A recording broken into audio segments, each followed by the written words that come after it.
आता तुमच्या सावंतवाडीत car craft घेऊन येत आहे खात्रीशीर car service. Maruti Suzuki car सर्व्हिसिंगचा मुंबई आणि ठाणे येथील 20 वर्षांचा प्रदीर्घ अनुभव आता आपल्या सेवेसाठी सज्ज। पत्ता car craft services private limited, plot number 21, जुना मुंबई गोवा महामार्ग, चितारी हॉस्पिटल जवळ, कोलगाव भोम, सावंतवाडी। आजच अपॉइंटमेंट बुक करा। आज संपूर्ण सिंधुदुर्ग जिल्ह्यातील आंबा बागायतदार, काजू बागायतदार शेतकरी हे मोठ्या प्रमाणामध्ये हे रस्त्यावर त्या ठिकाणी उतरलेले आहेत। आसमानी जे संकट, जे नैसर्गिक संकट कोकणावर आणि सिंधुदुर्गावर जे आलेलं आहे, त्याच्यामुळे फार मोठं शेतकऱ्यांची नुकसान त्या ठिकाणी झालेलं आहे। आणि म्हणून या मोर्चाच्या माध्यमातून आम्ही त्या ठिकाणी सरकारला एवढंच सांगतोय की मोठ्या प्रमाणात शासनानं नुकसान भरपाई त्या ठिकाणी द्यावी। त्याचबरोबर जो आमचा आंबा आणि काजू हे जे पीक आहे, या पिकाला त्या ठिकाणी हमीभाव द्यावा। कारण हा हमीभाव जोपर्यंत मिळत नाही, जसं पश्चिम महाराष्ट्रामध्ये किंवा विदर्भामध्ये, मराठवाड्यामध्ये कापूस असेल, ऊस असेल, द्राक्ष असतील, कांदा असेल, अशा पिकांना त्या ठिकाणी हमीभाव दिला जातो। हमीभाव दिला जातो, त्याचबरोबर शेतकऱ्यांना बोनस पण दिला जातो।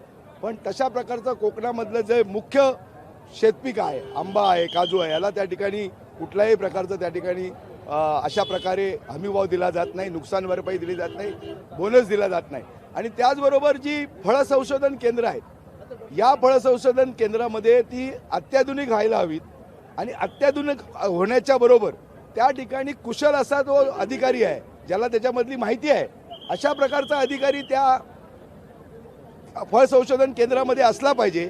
आणि त्याच्याप्रमाणे त्या ठिकाणी तसे निर्णय झाले पाहिजेत। त्याचबरोबर ज्या पद्धतीनं शेतकऱ्याची फसवणूक होते, जी कंपन्या आहेत ज्याच्यासाठी फवारणीसाठी म्हणा, खतासाठी म्हणा, किंवा जे औषधसाठी ज्या ठिकाणी शेतकरी त्या ठिकाणी फवारणीसाठी औषधं घेतो, कीटकनाशक घेतो, आणि त्या ठिकाणी ती मारल्याच्या नंतर त्याचा परिणाम ते बोगस निघतं, ते रसायन, ते केमिकल, आणि त्याचा जो भुर्दंड आहे तो त्या ठिकाणी बागायतच्या मालकाला त्या ठिकाणी पडतो। त्यामुळे त्यांच्यावर कारवाई त्या ठिकाणी झाली पाहिजे। जे अशा प्रकारची बोगस रसायनं विकतायत, केमिकल्स विकतायत, त्यांच्यावर त्या ठिकाणी कारवाई झाली पाहिजे। हा एक त्याच्यामध्ये प्रमुख मुद्दा आहे। आणि शेतकऱ्यांना माझा जो आंबा काजू बागायतदार आहे, याच्यामुळे या जिल्ह्याचं, या राज्याचं, या कोकणचं अर्थकारण चालतं।